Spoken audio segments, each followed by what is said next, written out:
What's going on, everybody? What's going on? How are we doing today? Thank y'all for joining us here at Let's Talk About It, brought to you by NCOPD Live. Well, here we are, my friends. We have come to chapter 5 of the 5 levels of leadership, and we are wrapping it up. All right. This is a sad, sad moment for me because we are ending this very great book. But my friends won't be far. We promise you we'll bring you more stuff in the future. But we got to bring this one to a close. And with that being said, we are definitely going to do it different. But before I tell y'all how we're going to do this today, what I would like to do is I would like to give my guest, well, my co-host, not my guest. Like we're way past the guest point, but I would like to give my co-host a chance to go ahead out there and speak to you lovely people today. My brother Ryan, you go ahead and go first, and then Richard, you can take the mic second. I just want to say hi, everybody, and it's Ryan again from Canada. It's nice to connect with you, and thanks for tuning in. We should have a really good chat. Always enjoy having you tune in with us. It's too bad that I can't get to know you on a personal level, but as we keep going down this track, maybe we'll get a little closer in time. So, Mr. Richard. Hey, good evening, everybody. Glad to be here again. TPSGL, thanks for the platform. Appreciate that. Oz, thanks for bringing me on again. This is awesome. I love it. You've reignited a fire in my wanting to be a better leader again and get out there and spread knowledge. So I appreciate that. Looking forward to the talk. All right, my brothers, I appreciate y'all. Let's go ahead and dive in. So this is what we decided to do. So this is our lineup we have for you tonight. So what we're going to do is this. Level 5, we're going to talk about what happened in level 5, and then we're going to take the opportunity to give some flowers to some leaders while they're still here. Because a lot of times people give people their flowers when it's too late. And what I mean by giving flowers is we're going to go ahead, we're going to thank a couple leaders who we believe that have been instrumental and have been level 5 leaders. Some present, some past, some we know, some we don't. But we're going to talk about these leaders who we believe to have been level 5 leaders. Sorry, Major Griffin. Don't go nowhere. All right? We got something for you.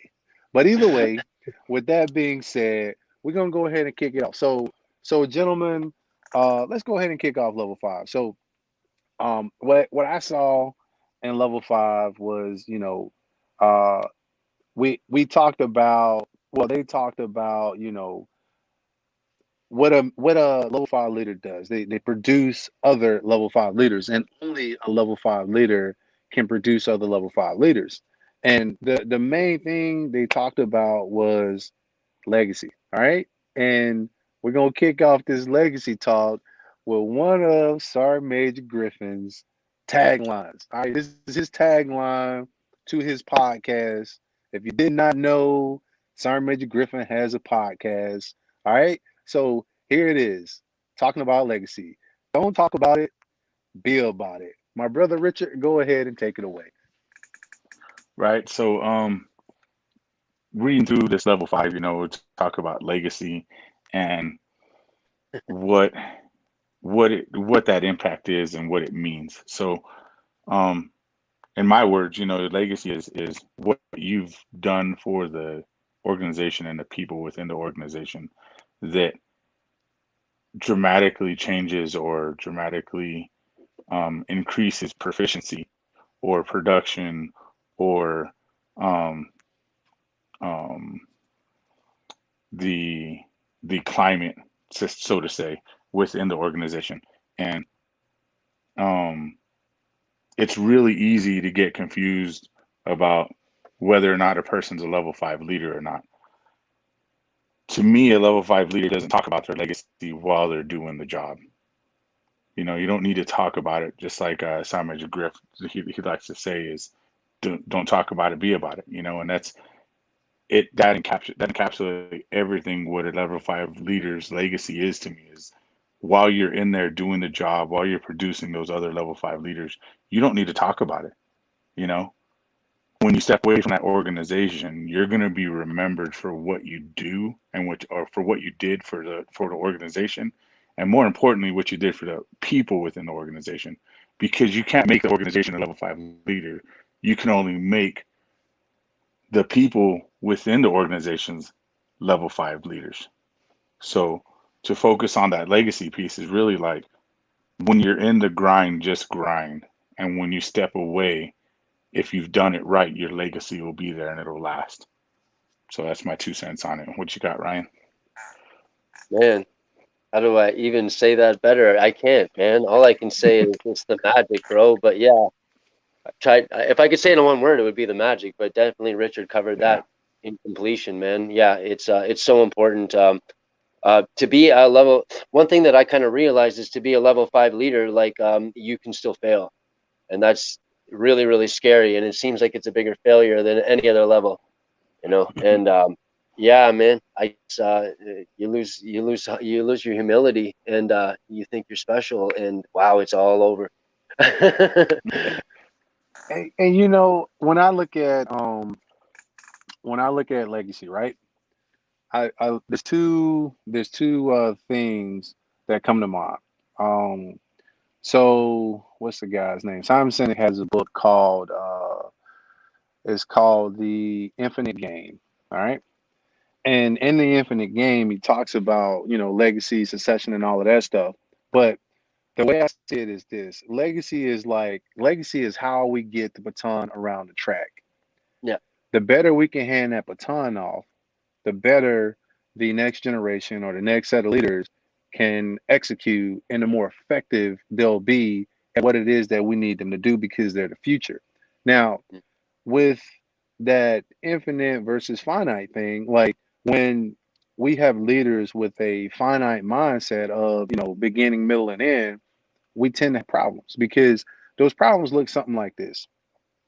Let's say there's something that needs to be done for the organization so that the future organization can benefit from it. But if I'm a leader with a finite mindset, my mindset is this: why should I participate in X, or why should I give energy to X when this isn't going to immediately benefit me right now? Or I may not even see any benefits from it while I'm in this organization. Now, on the other hand, when we look at the infinite mindset, the infinite leader says, you know what? Everything that we do is for this organization, the people who are currently here, the people who have left, and the people who are going to come here.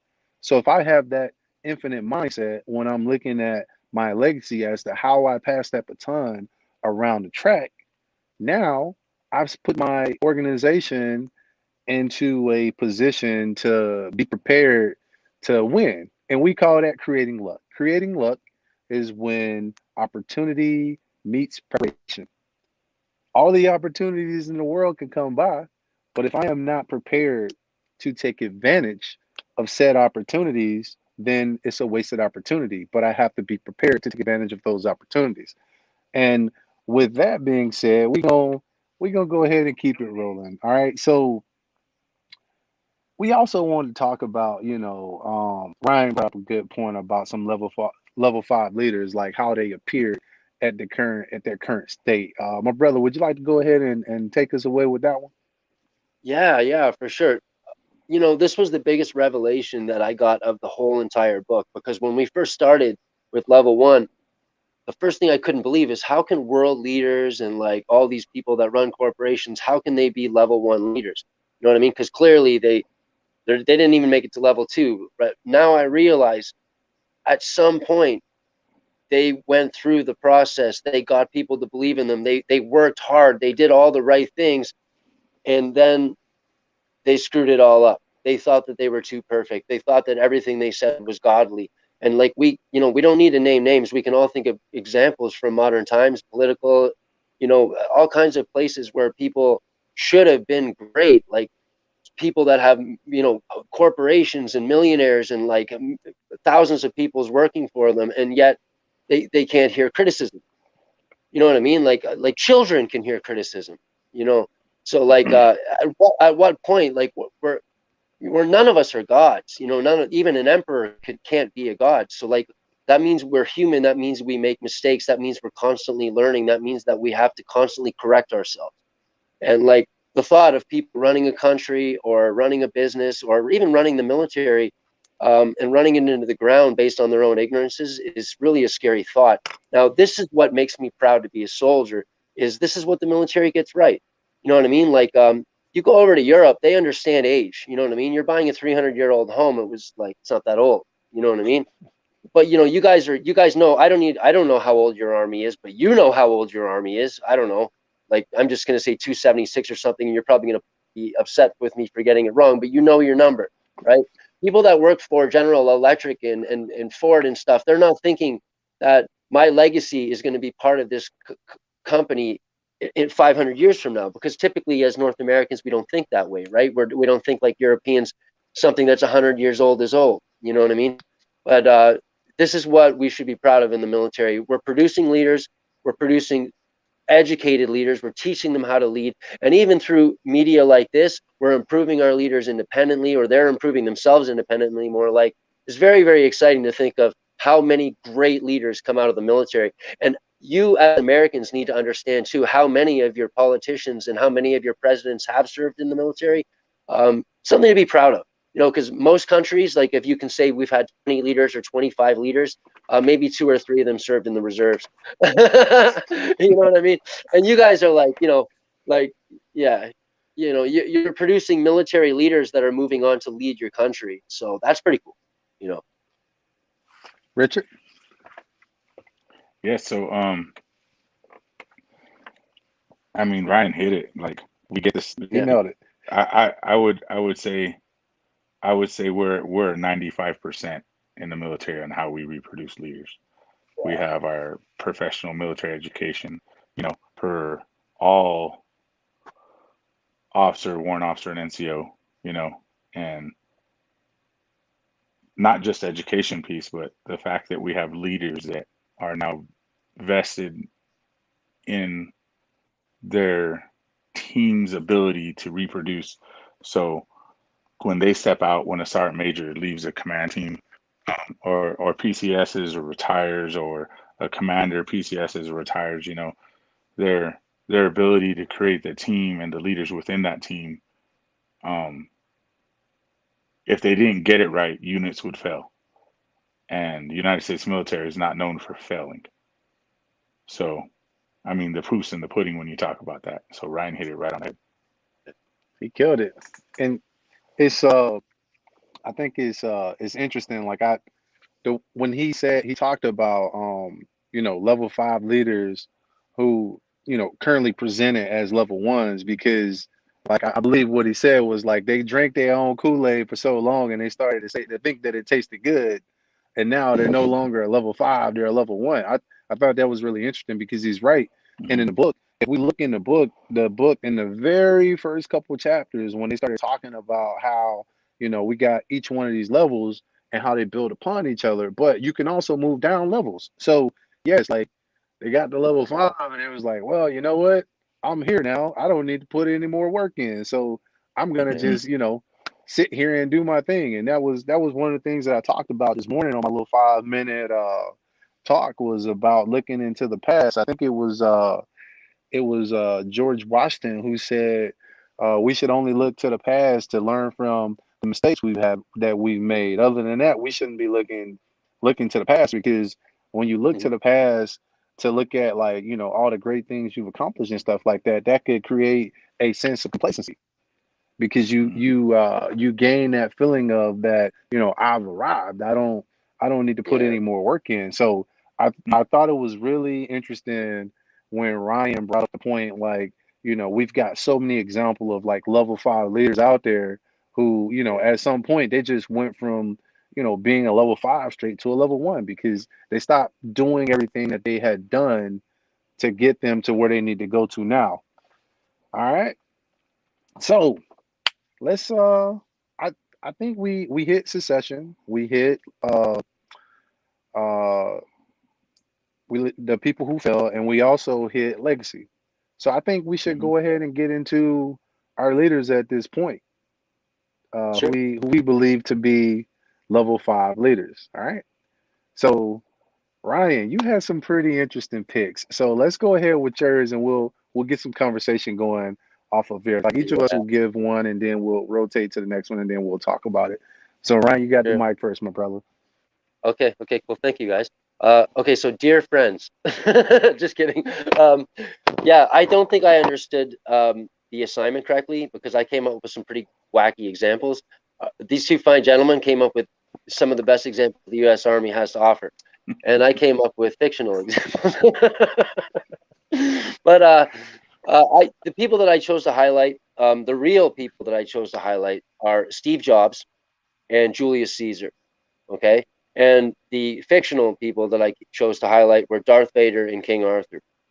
And now I haven't chosen necessarily the nicest people or even the warmest people. These aren't the Mother Teresa's of our histories or our myths, right? What they are leaders, okay? As leaders, we need to learn from leaders. And what we need to do is take what we can learn from leaders and develop that in our own way. So like what leaders do right, they do right. And even if an enemy does it right, you need to recognize that, right? So yeah, so I chose these four individuals. So how do you want to do this, Richard? Do you want me to do one at a time, or do you want me to do one and then move on and then you guys take the mic? How do you want to do it? Yeah, just pick one. All right. Pick one that'll be controversial first so we talk about it. And once you pick that one, and we'll talk about the one, then we'll rotate to the next person and talk about one of theirs, and we'll just keep rotating until we go through all the ones that we have. So go ahead. Let's get this thing going. All right. So you know what? I might as well start with the wackiest one of all, Darth Vader. You know what I mean? But you know, first of all, you know, part of the process of being a level 5 is continuously mentoring, right? Now that's what the Jedi and the Sith are all about. Okay, so like let's take the example now, a fictional example, a mythical example, but actually, you know what? You can get really great examples, even better examples from myth, and that's why our ancient ancestors turned to myth, right? So, anyways, you know, you look at the way that the Sith and the Jedi would develop. They had even formal schools. They had mentorship programs. It's a wonderful thing, and you know, you can dive right into it and go down the rabbit hole, so to speak, and learn just all about that. But Darth Vader himself is a very interesting character. A lot of people aren't aware that he wasn't actually a bad man. He was the man that brought balance to the Force, or the warrior that brought balance to the Force. He was the dividing factor. He was, so to speak, the Jesus factor that separated the AD to the BC, so to speak. And when you look at Darth Vader, you can see a man that had power beyond his rank, that had influence over all kinds of people, and was in a position to create a great legacy for himself and for the Empire. So if you ever want to look at great leadership, you can actually find a lot of great examples out of the mythological creature, Darth Vader. Okay, so let's look at it from this standpoint, right? Yeah. So I think what I would say is this: when we're looking at analyzing something, we have to be able to separate facts from emotion. And a lot of times people do a horrible job at being able to separate the two. I'm going to try to think of a pretty good example to use to demonstrate this. But to illustrate this, this is what I would say. So let's say you had an individual who was a math genius. All right. Math genius, like best of the best, cream of the crop, could have probably went to MIT if they wanted to and been good. Like they are just phenomenal, excel on the math scale, right? Now, if this same individual became a criminal, now them being a criminal is bad. We don't want criminals, right? We don't want people being criminals. But in the same token, would that person being a criminal change the fact that their answers are correct when it comes to math? And that's the angle that I would access the, you know, when we're giving these examples, like look at it from that standpoint. You know, a lot of times we allow our judgment when we're analyzing a situation to become impaired because we can't separate facts from our emotions. So, and that's something that's very hard to do. Like it, you know, we all understand, like we feel how we feel, but sometimes we have to put those emotions in check so that we can actually appreciate and learn from the actual facts. All right. Agreed. Yeah. So, what Richard, that reminds me of, Richard? It's almost like, just quickly before Richard, it reminds me of an ex-con seeing a house fire and seeing the baby in the top floor, and the ex-con runs into the house, right? Like, should he not save the baby because he's the ex-con? You know what I mean? Can he not be a good man? Can he not do the right thing just this once? You know, they say even a stop clock is right twice a day. We'll let him save the Ooh, baby. Anyways, Richard. ooh, ooh. Yeah. Go ahead, Richard. Mm. Yeah. All right. So, the assignment was to come up with 4 leaders. I had 3 immediately come to mind. The fourth one I kind of struggled with, so I didn't get to 4. The first one I want to talk about is First Sergeant Duff. Uh, Man, this leader, he had a very peculiar way of developing his platoon sergeants, and I was one of them. It's the first time I was ever a platoon sergeant, and he was a trial by fire leader. He let you get in it, get your hands dirty, manage your formation, and then knock you in the head when you got it wrong. You know, and a lot of people go, "Oh, well, how does that fit into a level 5 leader?" Well, because he was able to produce so many good platoon sergeants in that formation. Um, NCOs that I to this day that I still talk to. And when I look back on it, I was like, how do I identify somebody? And it really hit me. It was, with First on Duff. Now he's been retired for some time now. Um, Still reaches out, Still I still talk to him from time to time. And whenever I meet a hard point in the road, the first time I was a first sergeant, he was one of the first sergeants, one of the first people I called and said, "Hey, I'm about to assume responsibility of my first formation," and he said, "I'll be there." And I was like, wow, and he'd already been retired for a couple years at that point, and I was like, okay, wow, I was just calling to tell him, I made it to the point where he told me I could get to, and being able to replace and fill his shoes, and in that succession comes in because he developed me to be able to do a job that he had done already, and to be able to Yeah. replace him and be successful. So that's really why I chose him because one, um, lifelong mentor, someone that you can call on. He'll give time and he'll be candid constantly. I don't call him to get to help my wounds heal. I call him to help clean out the wounds and make sense of how I got myself wounded. It's really how it goes. So that's my guy, and I would say that um, in in his examples they were always trial by fire and then correction, not scrutinization. And I think that's what really stood out about him for me. That's what's up. That's what's up. Well, I'm gonna I'm gonna go ahead and go off tracks a little bit because I promise you, my first pick, nobody's gonna see coming. All right, because when we look at now I'm gonna just go ahead and say who it is because I think it'll tie in better. So my first pick for a level 5 leader is yours truly, TPSGL. All right, Mm, here's Cool. why. Now, Cool. Yeah, when man. when you look at when we look at the 5 levels of leadership, right? We talk about level 1, which is positional authority, right? But the further we get away from level 1 to level 5, it has less to do with what your actual station is.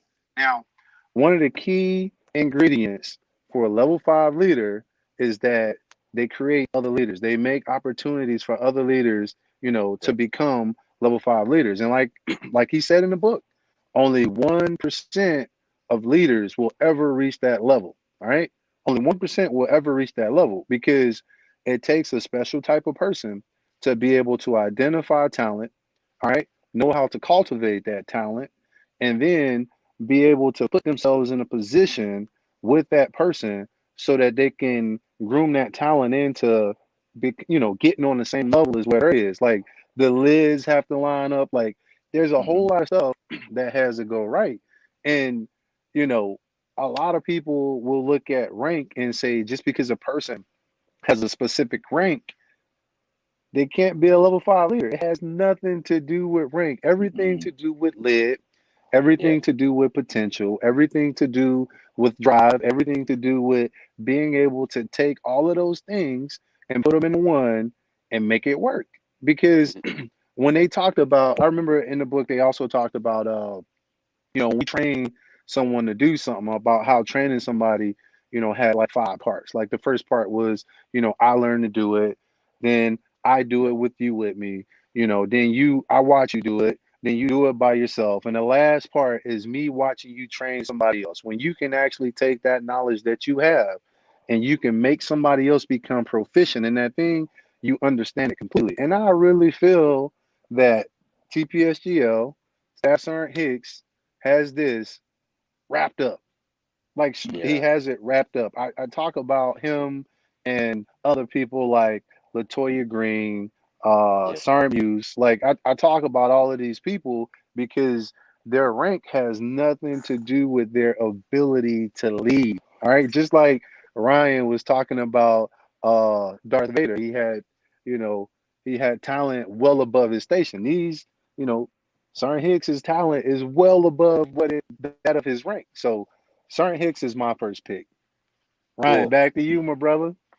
Cool, man. Honestly, I gotta say that some of the U.S. Army people that I've met, like I spent time in the Canadian Army, obviously, and like you guys are exceptional. You guys put in longer days. Like, man, the people that are being produced for the U.S. Army are some of the most amazing people in the world. I'm sure of it. And you guys are rich because you are them and you work with them. And like, it's only sad that I don't have U.S. Army examples because I read comic books. But yeah, you guys, the U.S. Army is real something special. Be very proud. You guys, you're not just the U.S. Army. Americans are very special. You are very special people. Anyways, don't let that get to your head though, because that's what got you last time, and then everybody started not liking you for a little while. Anyways, my next pick, the next ridiculous pick is King Arthur, but this man was a real man. Ah, that's the difference this time. Um, yeah, at the fall of Rome, there was like everybody was pulling out of Britain, and Rome was contracting, not expanding. And basically, there were people that were living the old way, and there was a lot of deviation as far as what was going to happen next and stuff like that. But like, there was one person that found a way to make things work, and like, essentially, all myth is based on truth. So we know that he wasn't a perfect man. In fact, the truth is he was probably a warlord. He probably did horrible things. So did Robin Hood. He didn't give to the poor. He just robbed the rich and kept it. You know what I mean? So that's the truth about most. And that's why I like the myth, because if you spend enough time with a human being, you'll realize that if you give them enough time, they become, what is it? Either die a hero or live long enough to become the enemy, kind of thing. And I think about how many people have failed. Like from politicians to like television heroes. Like, I don't want to name names because it's just a bummer. You know what I mean? But some of my greatest heroes in the '80s turned out to be real losers. You know. Anyways, King Arthur. Right away we think about the Round Table. It's the greatest example in all of history, maybe, and in my opinion, for somebody that found a way to make things work.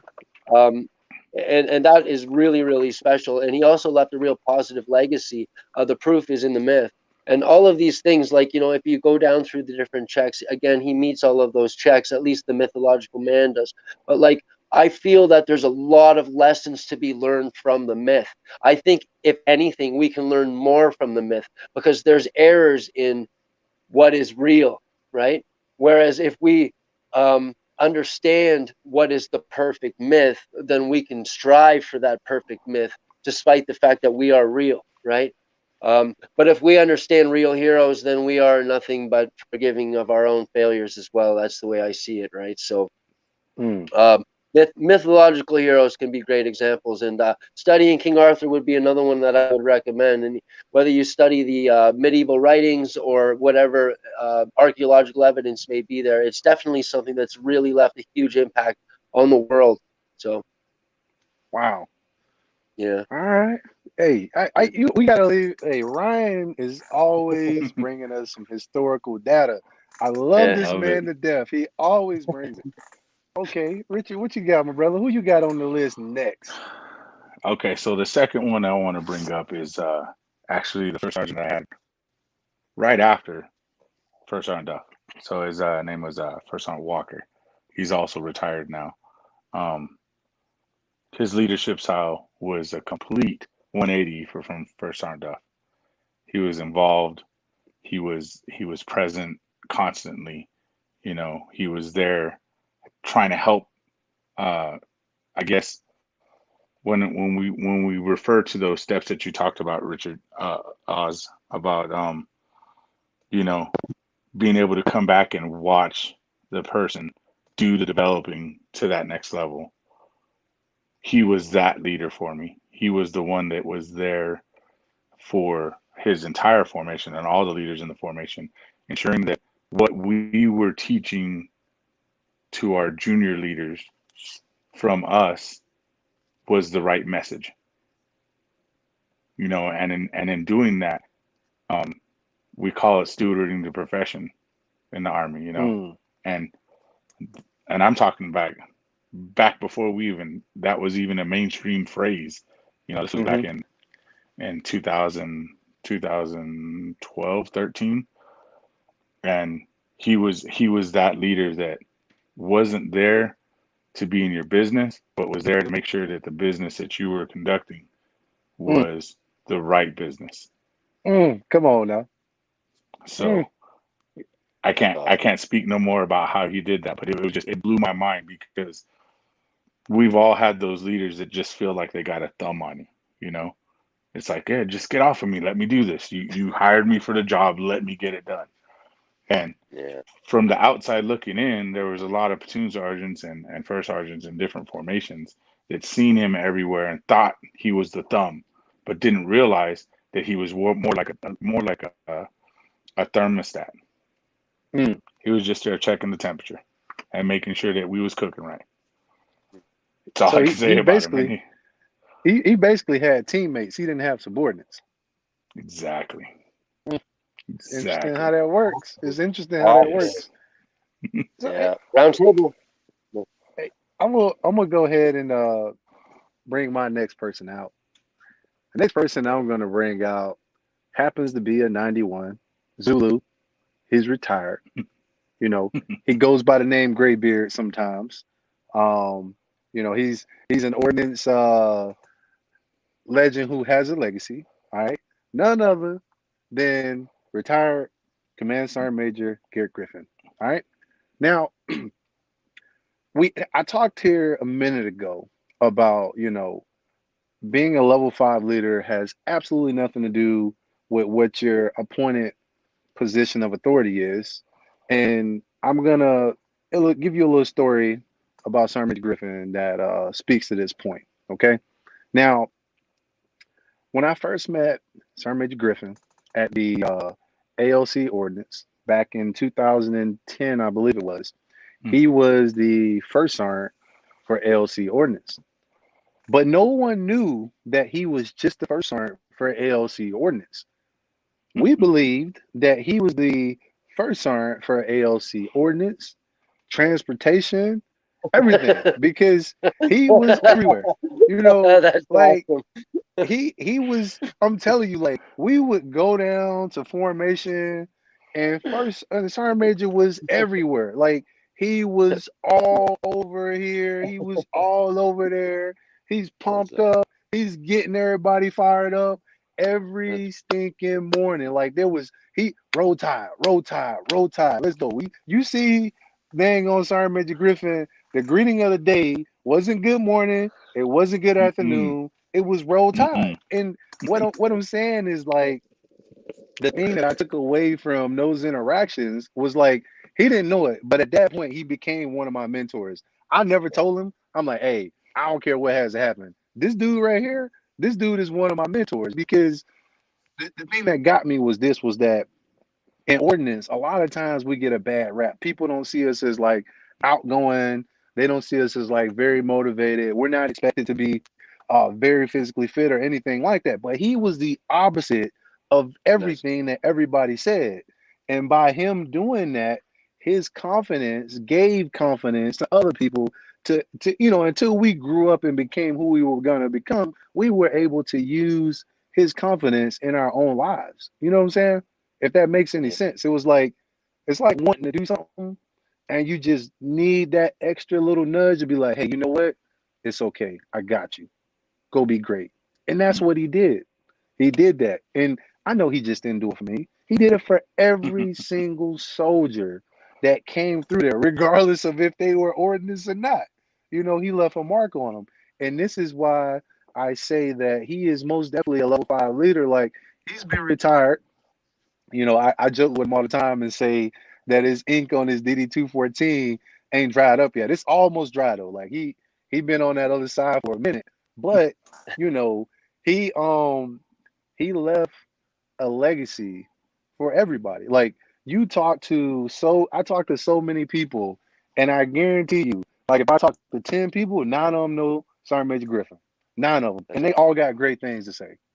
To me, that's leaving a legacy. And this is why I believe him to Oh yeah. be a level 5 leader. Ryan? Yeah. Wow. Yeah. Honestly, I'm talking about myths, and I'm starting to realize my mythological examples have got nothing on your U.S. Army examples. Like, screw King Arthur, man. Let's talk about Sergeant Major Griffin. You know what I'm saying? Anyways, yeah. Okay, so moving on. Anyways, man, to my boring mythological examples. Now this one's a real one, man. Steve Jobs. You know what? We all know this guy couldn't have done it without his team, man. And he had a way, like, when you start learning about that guy, and he's a guy worth learning about. Again, you don't have to necessarily like somebody, but wow, talk about productivity, man. This guy was level 3 master, and then he started making new people too, right? We don't know them by name, but anybody in that industry would know them by name. Anybody that was on his team is like a god in their industry now. He what is it here? Do things do things for the organization that only the leader can do. Now that is probably Steve Jobs might be the best example that we have in modern times of that.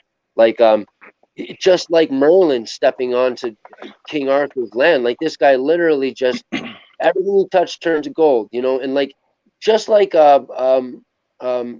what's his name? The Mars guy. I'm forgetting right now, but Elon Musk. He was another one that I was going to work with, but I don't know him as well.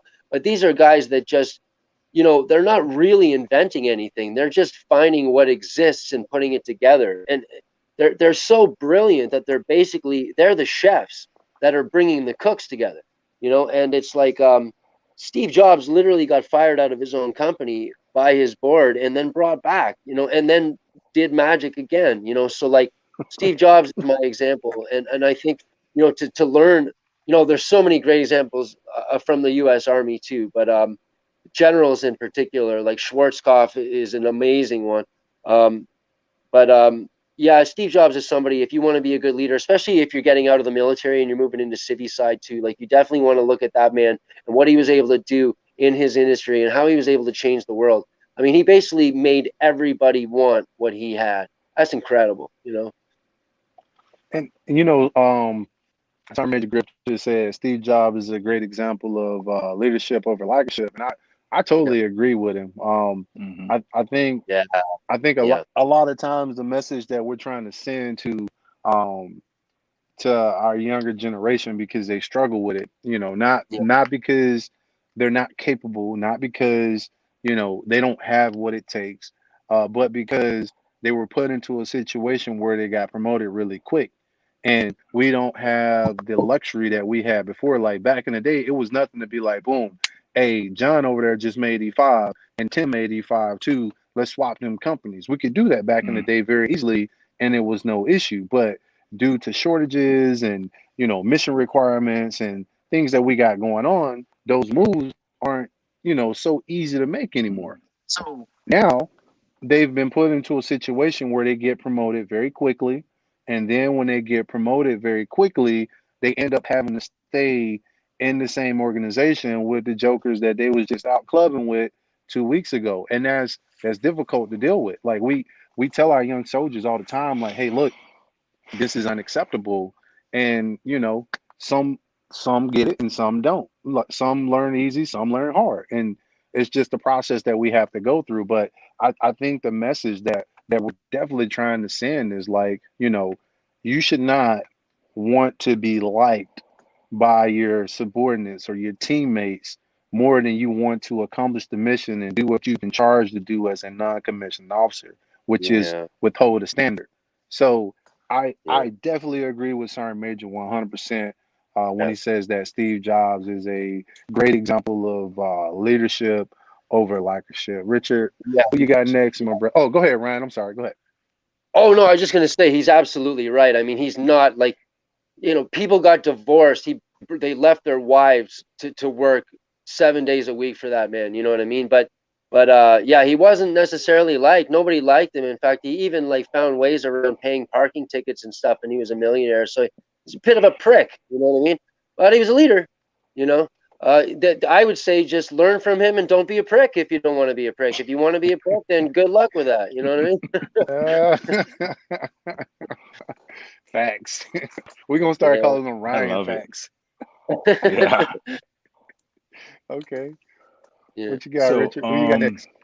my next person, Command Sergeant Major retired Patricio Cardona.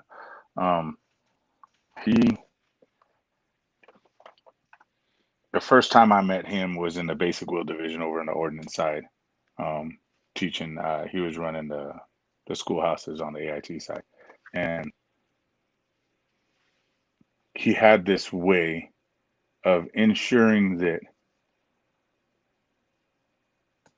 NCOs leaders that he led, because in the AIT world, there's not too much development of the initial entry soldiers, but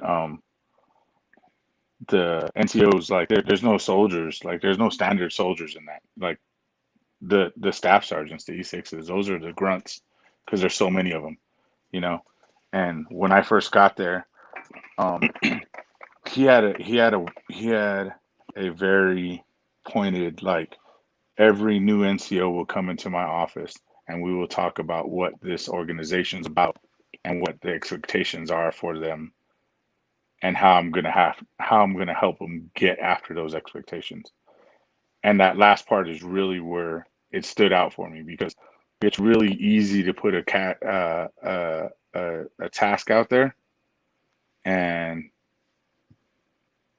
let someone figure it out, and it's different for a leader to say, you know what, there's the task, there's the goal, here's how we're going to get after it, and this is how we do business, and I'm with you on the ride. Once again, creating a team, not subordinates, not people that are following blindly, Mm, creating a mm. team that's getting coached towards a goal. Um, and then he switched over from being the department sergeant major on the training side to being the battalion CSM for that same organization. And I watched um, his leadership morph into that CSM role. And it didn't change a lot, but what it did change was his focus on the senior leaders that were leading the junior leaders. You know, Mm. he understood that, okay, now I'm not in the trench anymore, but the trench is still on my battlefield.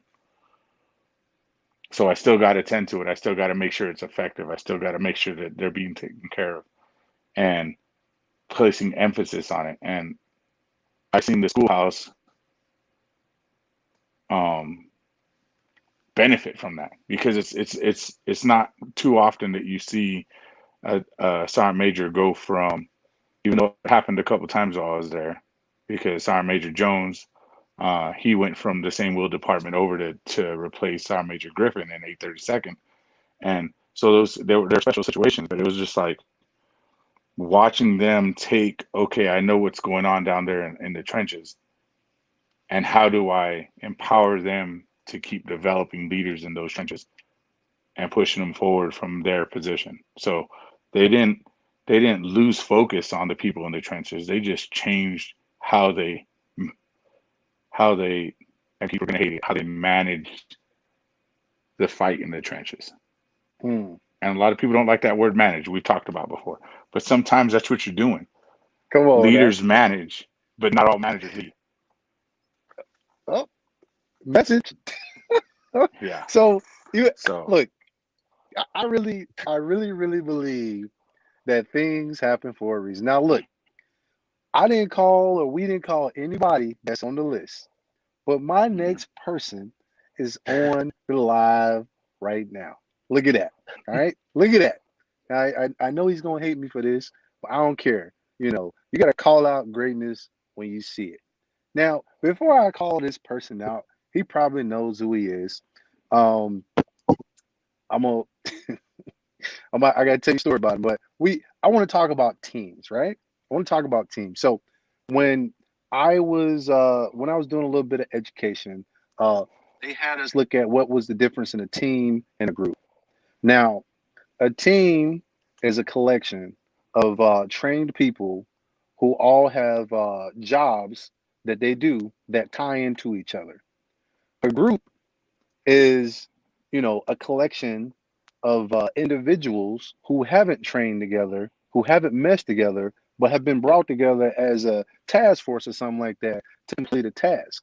Now, on a team, each individual person knows what their job is, the thing that they have to do to ensure that the objective is carried out. Like they know what their key results are, what key result they need to accomplish to ensure that they can all come together as a team and accomplish that objective. That's the team piece, right? And this is why we're pushing this team narrative. Now, my next person on that I'm gonna, you know, say is a level 5 leader is the one and only Command Sergeant Major James Breckenridge. All right. Now, so there's been two non-commissioned officers that has encouraged me to get into reading literature outside of, doctrine.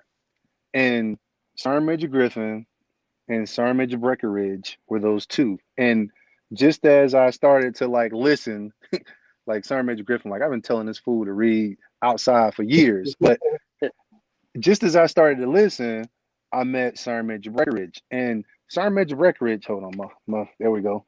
I'm over here closing down the office, but Sergeant Major Breckenridge did not, none of these people have to give their time to mentor and to lead, but they still do it. They still give their time. Like they're very busy. They got a lot of stuff going on, but they still take time out of their busy schedules. I heard somebody put it this way: it is your job, like it is your responsibility. You have been charged. I think it was Major Archibald. You've been charged as a leader. It's in our NCO creed, all right, to provide leadership. All soldiers are entitled to outstanding leadership. I will provide the leadership. You've been charged to do that. It says nothing about mentorship in there. Mentorship is a choice. It's something that you provide to people because this is what you want to do. And what I'm saying about Sergeant Major Breckenridge is that he provides so much of his time through, the Battle Buddy check-in on Sunday, plus a whole host of other things that he does to mentor people and stuff like that. And I've gotten so much knowledge from Sergeant Major Breckenridge when it comes to getting into the books or just thought processes. He's a great teacher. And what I love about him is this. All right. He's a great mentor, a great teacher. What I love about him is this. I was always told that the greatest teachers tell you where to look, but they don't tell you what to think. And he nails that. He nails that. Like he will tell you where to look, but he never tells you what to think, and he doesn't judge you. All right. So Command Sergeant Major Breckenridge, thank you. You were my next pick, and I'm so glad you came on when you did. Ryan, Well, back to you, my brother. honestly, man, I just the way you guys describe these people really makes me wish I met them. Like honestly, and got to know them. It's so awesome when you meet such powerful, rich human souls like that. Just have that magnetism, that special something. This is why my spirit is getting weird now, but my spirituality is that some people can be old souls. And when I meet people like that, I just wonder if this is their first time here, because they seem to have a wisdom that seems to carry over. Just the same way I love history, I seem to recognize that they just seem to be a little bit different than the people that are around. Anyways, that's just my 2 cents on stuff that's getting pretty weird, and I have no evidence for it, so that's that. But getting to my final, Julius Caesar. He's one of my favorite characters in all of history, and we know a lot about him, largely because he was highly literate, highly educated. They people don't understand Caesar. They make out like he is very narcissistic and that type of things. But you know what? I don't think that he was personally. I just think that people that don't understand a level 5 leader might say that about a level 5 leader. But he did a lot of very humble things. Forgiving his enemies, political enemies was one of them. In that day and age, you would hang people. You know what I mean? And basically, like Caesar did not hang his enemies. He forgave them, and that was a big deal at the time. That was kind of unheard of, you know what I mean? And this is before Jesus, remember, you know what I mean? About 70 years or so, but nonetheless. So Julius Caesar also, not a lot of people know this, but he created his own inner circle. Now, one of the rules in being a level 5 leader is you create your inner circle and you make other level 5 leaders. You leave that legacy, right? Well, Julius Caesar did just that. Now, those names that he created, they're not as close to us as we understand them, but to the people that lived back then, they all would have been heroes as a team. And there was one group in particular. He formed his own legion, the 10th Legion. So that would kind of like you guys have your own divisions, your own regiments, and that kind of thing. Caesar made Caesar's own, and they were known as the 10th, and they were his puppy, if you will. And they were so loyal to him that whenever other units were afraid, the 10th would always shame them and go in anyway, even if they went into the battle alone, to the point where even when the 10th was scared, it would always be one of the individuals from the 10th that would jump in first, shame the 10th, and the 10th would jump into the water, take the beach, and then the other regiments and units would start to follow suit after that. But one of the coolest stories was Julius Caesar was going to meet with an enemy, and they were going to have a discussion before a battle, and each one of them was only allowed to bring 100 bodyguards. So Julius Caesar only trusted the men of the 10th. So what he ended up doing was he only had cavalrymen from the Gallic tribes, and these Gallic tribes were actually people that he didn't trust per se. It would kind of be like the way the Americans were working with Iraqis. Of course, you trusted them, but you also couldn't trust them like you trusted Americans, or like you would trust your own regiment. So Julius Caesar actually had these Gallic knights dismount from their horses and hand their horses over to the infantry, hand their horses over to the 10th.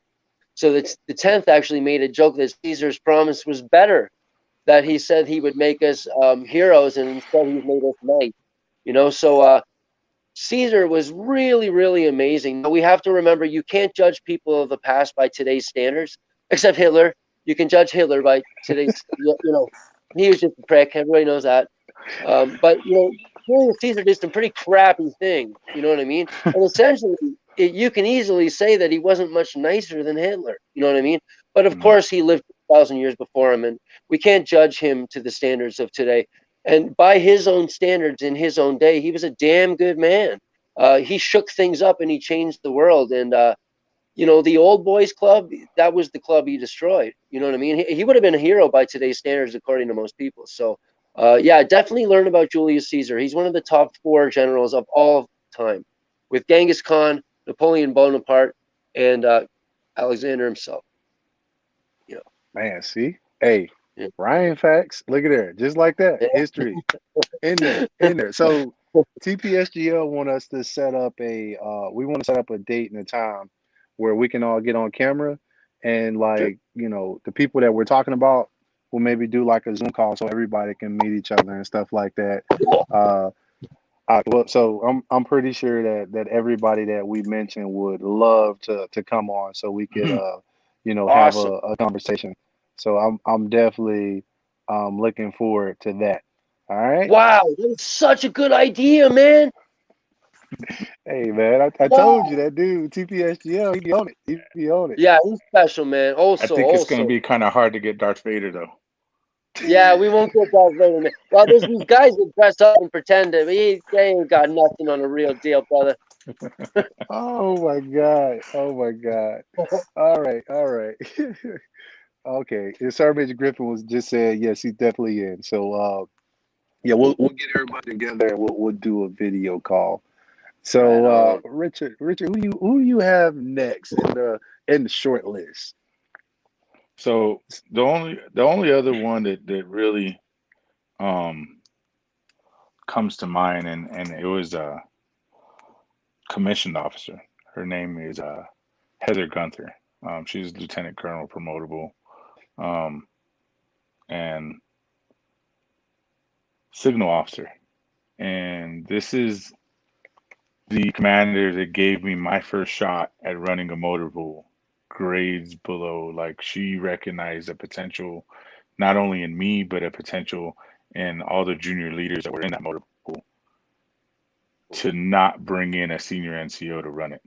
So, um, but not only in that's mentionable, but like the way that she led her formation.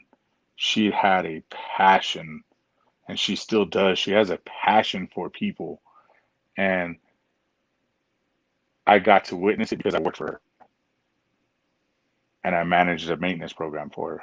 And then about 4 years later, we end up on Fort Hood together after Germany. So, well, it wasn't even 4 years. It was probably only about 2.5 years. And she started up a program, a women's leadership mentorship program for an installation as big as Fort Hood. So Wow. anybody's been to Fort Hood, it's just like brag. There's only a couple posts that house that many soldiers and that many civilians, and she's she's never out there in the limelight looking for recognition. She's out there developing leaders because she has a passion for people, and I think that's why she comes to mind immediately when I'm trying to think of leaders that are on that level 5 that are giving back, that are developing leaders, that are developing leaders. And you know, as NCOs, sometimes we kind of focus on who's really mentoring us. Mm. And if we're handing out flowers, I gotta hand out some flowers to her. Every time that we've been in the same area, the same footprint, she makes it a point to hit me up and, hey, Rich, what do you got going on? I see you're in Germany on rotation. I'm stationed out here. How about I come pick you up? We'll have lunch, talk about some stuff. And every time we sit down together, she's asking me how the family is. What's your next steps? What are you doing for your soldiers? It's never just about going to have lunch and breaking bread with somebody. She always brings it back to, what are you doing to give back and pay forward to the leaders that you're leading right now? And um, I can't say enough about her. Great, great officer, and I'll leave it at that. Cool. Wow. Well, I'm gonna slide two in right quick because I couldn't, these two were like, yeah, I'm like, oh, I can't. It's like putting hairs. But first one, another sergeant major. I know people are like, good lord, come on, man. But the person that I want to talk about is Command Sergeant Major Eric Arredondo. He is an engineer by trade. All right, engineer by trade, and he's what we like to refer to as one of those good old disciplined and standard non-commissioned officers, which we all should be. But the thing that I like the most about Command Sergeant Major Arredondo was that he was consistently firm. All right, he was consistently firm, and he was fair, and he led from a place of understanding, compassion, and discipline and standards. Um, I remember always hearing him. I remember always hearing him say, you know, talking about just discipline, like having a well-disciplined unit. He said, if everything else fails, have a well-disciplined unit. If you have a well-disciplined unit, everything else will take care of itself. Everything else will take care of itself. That was his message. And like when he talked about discipline, discipline wasn't just something that we practiced when we went to the range with muzzle awareness. It wasn't just, something that, we looked at like, with customs and courtesies. It was a way of life. He talked about how discipline was when you're out on a ruck march and you have your PC on. You don't take that dang on PC off just because you can. Or, when we transition from, garrison back to the field, we switch in between berets and PTs, or I mean berets and PCs, or if we're out doing a ruck march or something like that, there's a designated uniform and we need to adhere to that designated uniform. He was all about it. And through him being my sergeant major when I was a first sergeant, I learned a lot from him because he wasn't just talking to talk. He lived that life. He lived that life, and is very refreshing when you meet leaders Mm-hmm. that they don't like Sergeant Major Griffin say they ain't talking about it, they being about it. They're out there putting the work in. He made it so easy for me to be a first sergeant. He called me into the office when I first got there, and we had a meeting. He set me down, he counseled me, and he laid it all out. And he had a little story that he told me. All right, and it was about management. And this is what the story was. He says, First Sergeant Green, I want you to imagine that you work at McDonald's, right? And he says, you know what? You're the fry cook. You make the best fries all around. Everybody comes from foreign there to taste your fries. Like they only care about the burgers. They just want the fries because they're so immaculate. And he said, you know what?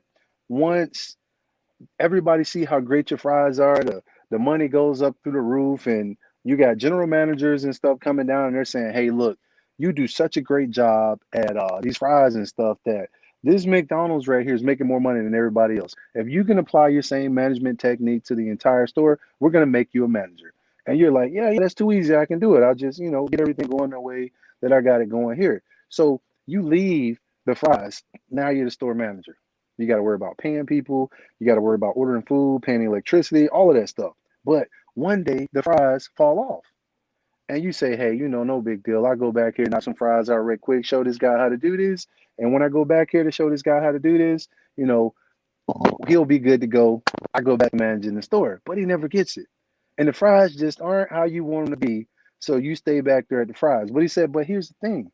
While you're at the fries, guess what happens? You forget to pay the light bill. You forget to order the food. You forget to do all those things that a manager is supposed to do. Then what happens? The store falls off. Now, not only is the store not making money, the store is declining. It's declining because you're not managing the way that you're supposed to manage. And that is the life of a first sergeant.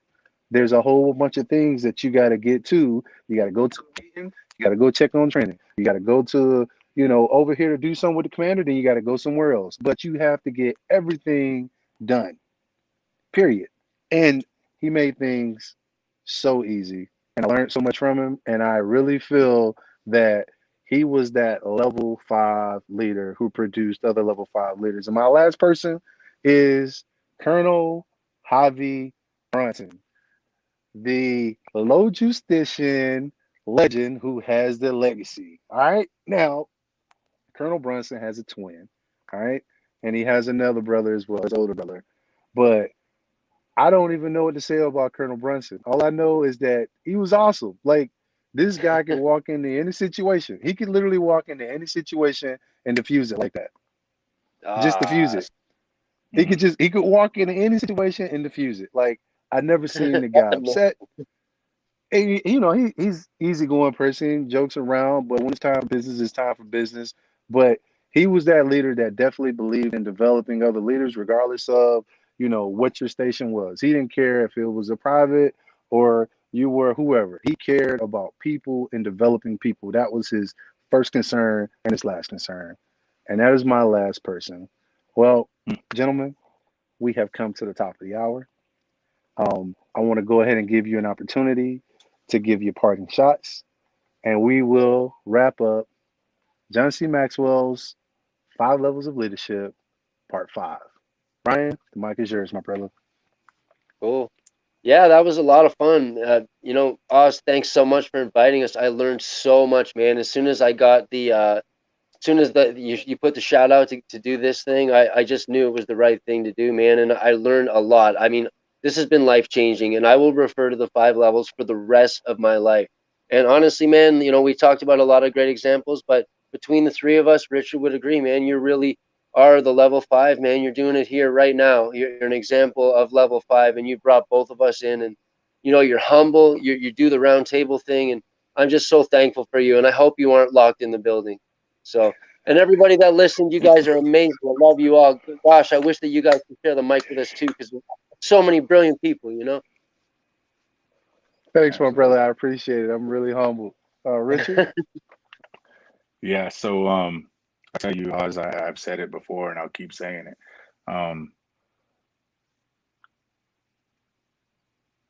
Channels like NCOPD Live, Freestyle Every Day for Everybody, um, Sergeant Major Breckenridge's site. You know, as leaders, you catch yourselves sometimes lapsing in your dedication and drive to being that leader for those people you're leading, and being that mentor, and trying to make better the people that are on your team. And it's sites like these, it's watching the videos. um, I was reaching out and asking for volunteers to go through it, and I was like, you know what, it's time for Masson Lopez to get up off his butt and start doing something, and giving back, because I was given so much throughout my career, and to not realize that I need to give back, and in whatever shape or form that is, whether it's community service on here, you know, whatever that is. um, I'm humbled, and I'm grateful for the opportunity to be on this channel with you and to go over this book, and and I'll let you know offline how much that fire that you ignited back in me really came to it. And it amazes me that 291 Zulus in the United States Army, they've been in the Army about the same amount of time, and we've never been in the same area, the same place, you know, besides maybe the schoolhouse a couple times. You know, it it speaks volumes about you, Oz. It really does. And I appreciate the time. And I appreciate everybody that's allowed us to use the platform TPSGL. Yeah, You rock, level 5 leader, hands down. And yeah, Oz, you are a level 5 leader. You're there, brother. You're doing it. yeah. Keep it up. And I'm gonna chase your coattails down. I promise you I will. Hey, brother. I'm all about making road trips. Don't be surprised when you hear I'm in Colorado, like knocking at your door. Welcome, brother. Welcome. Come on. Hey, You too, I Ryan. want to I Thanks, want to man. say to I want to say to both of my co-hosts, um, thank y'all from the bottom of my heart. Um, it takes a lot to get on here and do this. You know, like um, y'all are here. Like y'all actually answered the call and y'all came on. Um, y'all lent your experience. Um, you know, you went through the book with me, and I'm just so grateful for y'all, and I really appreciate y'all coming on here with me and being my co-host for this 5 week journey that we've been on. I'm not, you know, there's gonna be more stuff coming. There's definitely gonna be more stuff coming, and hey, y'all ain't heard the end of Triple R, okay? See, that's the three of us, R and R. So, hey, I want to give two quick announcements, real quick. So tomorrow, NCOPD Live will be tomorrow. We're not gonna do it on Wednesday because the host wasn't available on Wednesday, so they're gonna do it on Tuesday. And also, hey, that fine group of individuals that I told y'all about that was gonna, you know, speak to discipline and standards. One of those fine individuals is on the page right now. You know, he's been lurking in the shadows, watching everything, and this fine gentleman, is going to join us. All right, Sergeant First Class Mansfield, my brother from another mother, will Right on. be one of your key hosts on the Discipline and Standards talk that we are setting up. It is coming to a theater near you. Okay. All right. With that being said, let me see. Let me make sure we ain't got nothing else in here we need to put out. Oh, Sergeant Breckenridge says that he's heading to Fort Carson tomorrow. So that may be an opportunity for you to meet Sergeant Breckenridge. Absolutely. Super awesome, Crazy. man. Super freaking awesome. Um, but hey, everybody, thank y'all for joining us as well on this journey for the 5 parts of leadership. Um, like I said, it's sad that we're wrapping it up, but we got more stuff that's coming to you. The next thing we're gonna talk women. The next thing we'll probably be talking about on Let's Talk About It is discipline and standards. I got some phenomenal guests with y'all. I just let one of them out the bag for you, so you know who it is. And as always, um, don't let anybody make you feel as if you're insignificant. You are important. You matter. And if you ever let anybody make you feel as if you are insignificant, get into the inbox. When you get into the inbox, there's people here to help you on this journey we like to call life. The NCOPD Live team is here for you. Freestyle Every Day for Everybody is here for you. The Vision is here for you. Break Time Broadcast is here for you. Hey, check out Sergeant Major Breckenridge's Battle Buddy Check-In on Sundays at 1700 Eastern Standard Time. Let me see, Thrive Legion is here for you. Coming to a theater near you real soon. All right. And as always, life is a choice. I'm depending on you to choose well. I'll signing out. We'll be talking to you soon.